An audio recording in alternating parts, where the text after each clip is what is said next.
Welcome to Reformed Thinking. In this deep dive, we're looking at a name everyone knows, but a story almost no one does. We're talking about Methuselah. It's a strange thing, isn't it? He's the poster child for old age. 969 years. But if you ask what he did in all that time, well, the Bible gives us just 3 verses. He's famous for being a number, and that's about it. And that's our starting point. We're going through the sources you sent over to look at his life, not as a piece of trivia, but as a critical piece of the theological puzzle. We want to get at why a life that long is summarized so briefly, and what that tells us about God's plan, about death, and the line leading to Christ. Well, to do that, you have to see where he fits. Genesis 5 is this very solemn bridge. You've just had the fall in Genesis 3 and 4, and you're heading straight for the flood. So it's not just a genealogy, it's a piece of evidence, really. It's God tracing the line of Seth, the replacement seed, and showing us that he's preserving it. Methuselah's quiet life is a key link in that chain, and it forces us to look at sin, at death, and at God's grace holding everything together. And, there's also the meaning of his name. It's often translated something like man of the dart.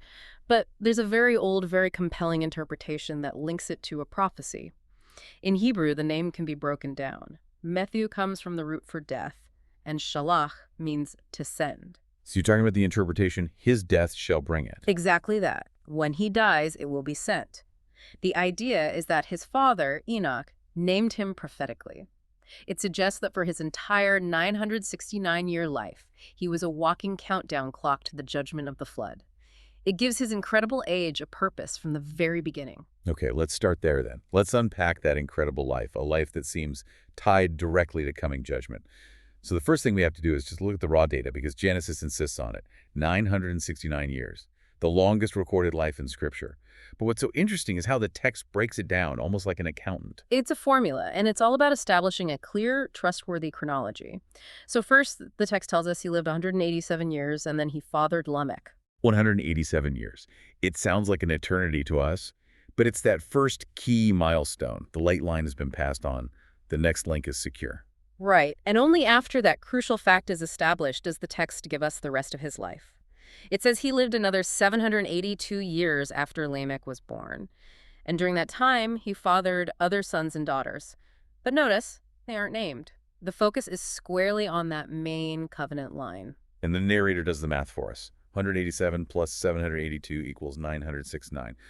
Text makes sure there's no confusion. This isn't some vague mythical age. It's a counted, specific lifespan. And that precision matters. The whole point of Genesis 5 isn't really to celebrate old age. It's to build a reliable bridge from Adam all the way to Noah.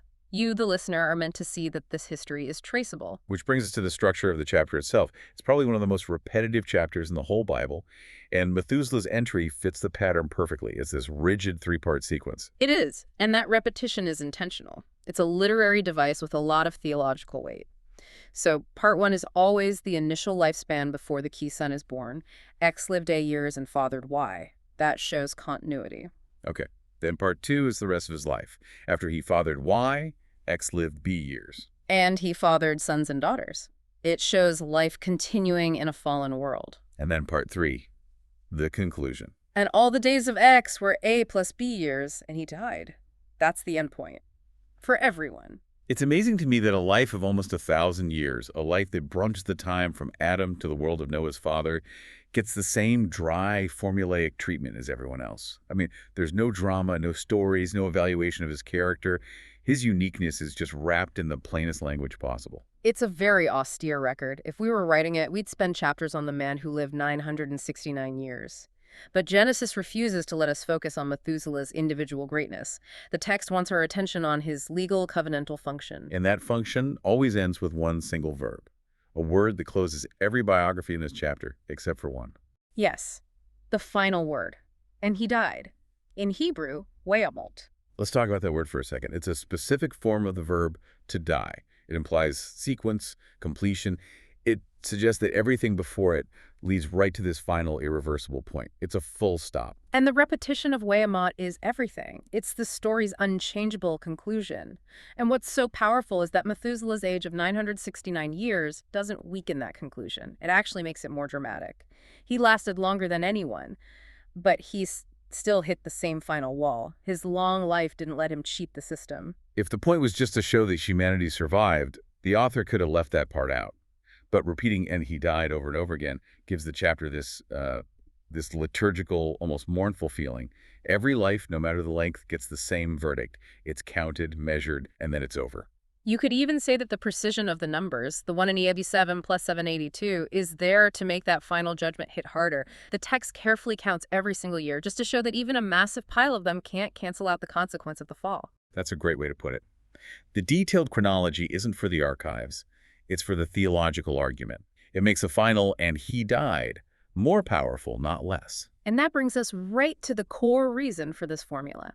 To understand it, we have to put Methuselah in his proper context. Okay, so we're in the post-fall world, and we're tracking the Sethite line, the line God chose to carry his promises forward after Cain killed Abel. Yes, and that line is marked by people who began to call upon the name of the Lord. There's a spiritual consciousness there. And you have to contrast that with the Cainite line back in Genesis 4. You do. The line of Cain is marked by cultural progress. They invent tents, musical instruments, metalworking, they build cities.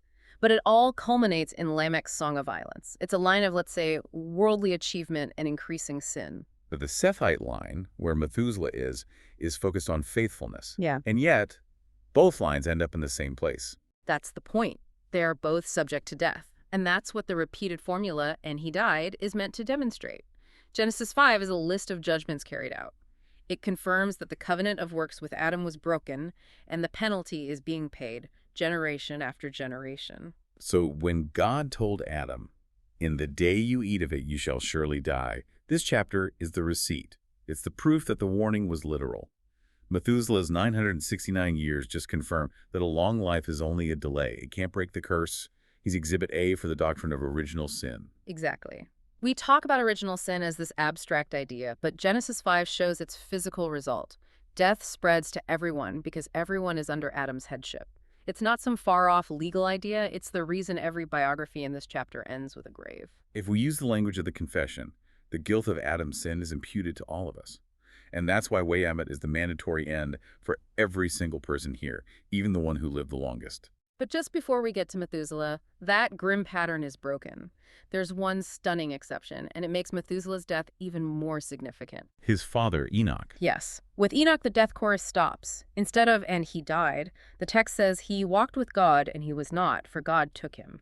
It's this unique sovereign act where God just pulls him out of the system. It's a flash of hope. It's like a pause button. God inserts a hint of something different, a hint of resurrection life into this long story of death. But then the story immediately moves on to Methuselah. And Methuselah lives his nearly 1,000-year life, and then his story ends with the standard, unbending death formula. His record is the first one after Enoch's to slam the door shut again and reassert the rule. So that positioning is deliberate. Enoch shows God can intervene. But Methuselah's life and death confirm that, apart from that kind of special intervention, the grave is the normal reality for Adam's race. The rule is still in effect. But here's the beautiful tension in the text. Even as judgment is being carried out, the structure of the formula preserves the promise, because it always tells you about the next generation. He fathered Y, before it tells you the father died. So death doesn't get the last word in the process, only for the individual. The line continues. God's plan isn't failing, it's moving forward through the shadow of death. That's it. Methuselah is a necessary link in that chain of preservation. His long life is a quiet testimony to God's providence, making sure Lamech is born and then that Noah is born from Lamech. He is preserved for a clear, historical reason. So his quiet, obscure life is actually a powerful sign of God's active maintenance. He's there to guarantee the next link. And that line, the one preserved through the flood, finds its real purpose much, much later. We're not just talking about history. This is salvation history. And when we get to the New Testament, one of the Gospels explicitly puts Methuselah in the family tree of Jesus. That's right, the Gospel of Luke. In chapter 3, Luke traces Jesus' human line all the way back. And he goes past Abraham, past Noah, and right there in Luke 3.37, you see the name Methuselah. So the man who was just a set of dates in Genesis 5 is, by God's design, a critical link in the chain that leads to the Son of God taking on human flesh. That one reference in Luke assures us that the promise never failed. There were no gaps. God's hand was guiding history through every single one of those long centuries. And that brings up a really key point about the value of obscure service. Methuselah's life has no fanfare. There are no stories about his great deeds. His entire purpose in redemptive history comes down to his place in the line. His value is positional. That's a powerful way to see it. The road to the Messiah wasn't just paved by famous people like Abraham or David. It was also paved by these long, quiet, almost hidden lives that were just faithful. Think what that means for us today. It shows that God's plan relies on ordinary faithfulness. Methuselah's job was to be born, to have a son, and to keep living. That was it. That long, unrecorded existence was essential. It tells us that God uses the unseen, sometimes monotonous work of obscure people to bring about his grand purposes. And that long, quiet life also serves to sharpen the contrast between the first Adam and the last Adam, which is really the organizing principle of all of Scripture. Absolutely. Methuselah is 100% part of the world of the first Adam. His life is defined by the death sentence. His 969 years aren't a victory over the curse. They're a long, drawn-out demonstration of its power. Right. If anyone had a shot at outliving the curse by sheer endurance, it should have been him. But his long life just proves that no son of Adam, no matter how long he lasts, can escape it. The entire line in Genesis 5, the very line that leads to Christ, is a line that goes through one grave after another. It confirms that death is the final enemy that has to be defeated. And that's where the contrast with Christ, the last Adam, is so stark. Methuselah lives almost a millennium and dies. Christ lives just over 30 years, and through his death and resurrection, he defeats death and starts a new creation. Where Methuselah's biography ends with Wayamot, and he died, the story of Christ climaxes with, he has been raised. So that genealogy of death in Genesis 5, when you look back at it through the lens of the gospel, becomes a genealogy of hope, because it leads to the one who finally breaks the pattern. But there's one more detail about Methuselah, one that seems to tie his name, his age, and his purpose all together, and that's the timing of his death. This is where we have to get into the numbers from Genesis, specifically from the Masoretic text, which is the standard Hebrew text. Okay, let's walk through it. The sources you gave me use a standard timeline, Anno Mundi, or a year of the world, with creation being year 1. Right. And according to Genesis 7, the flood begins in year 1656 a.m. So the question is, when did Methuselah die? To figure that out, we have to add up the ages of the patriarchs when they fathered the next in line. Exactly. So Adam was 130 when Seth was born, Seth was in 05 when Enoch was born, and so on. Okay, so we had Adam's 130 plus Seth's 105 plus Enoch's 90, Kenan's 70, Mahalalel's 65, and Jared's 162. That gets us to the birth of Enoch in year 622 a.m. Correct. And the text says Enoch was 65 when he fathered Methuselah. So 622 plus 65. Methuselah was born in year 687 a.m. Now you take his birth year, 687, and you add his total lifespan, 969 years. 687 plus 969 is 1656. Year 1656 a.m., the very same year the flood began. Wow. According to the chronology in the Masoretic text, the traditional reading is that Methuselah died in the year of the flood. Which would make the prophetic meaning of his name, his death shall bring it. Chillingly literal. His long life wasn't random at all. It was a divine timetable. Now, we should mention, there is a little complexity. The Septuagint, the Greek translation, has slightly different numbers. And in that timeline, he seems to die about 14 years after the flood. And that would be a problem. It would. It raises the question of why this man from the godly line wasn't on the ark. But if we stick with the Masoretic text, which is the basis for most Reformed theology, the timeline is perfect. He dies just before the judgment. Which makes much more narrative sense. His life was this long period of grace, and his death signaled that time was up. Absolutely. His incredible lifespan literally bought time for the covenant line to produce Noah and for Noah to grow up before the judgment fell. The longest life in history ended the year the world ended. It's an incredible picture of God's sovereign timing.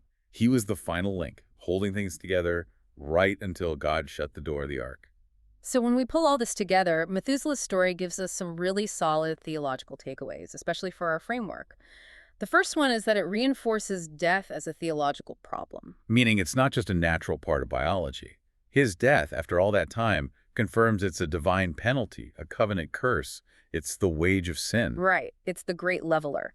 The difference between his 969 years and our, say, 80 or 90 years, is just a matter of scale, not substance. We all face the same conclusion because we're all in Adam. The long life just makes the sentence seem even more certain. It took a long time to be carried out, but it was inescapable. So if his long life confirms the curse, what does it tell us about God's work during that time? That's where we see the doctrine of preservation, God's providence. The Westminster Confession talks about God's holy, wise, and powerful preserving and governing of all things. And Methuselah's life is a perfect picture of that. He's placed right between Enoch's miraculous departure and Noah, the man who will save humanity. God isn't just watching things happen, he's actively steering history through this specific line. And he died in that chapter, which confirms the judgment, has an unspoken and God-preserved right alongside it. God kept this one man alive for almost a millennium for the specific purpose of securing the line that would lead to his son. If that chain had broken at any point, the entire promise of a savior would have been at risk. So Methuselah's life is a testament to God's careful century-by-century work. It shows just how meticulous God's sovereignty is.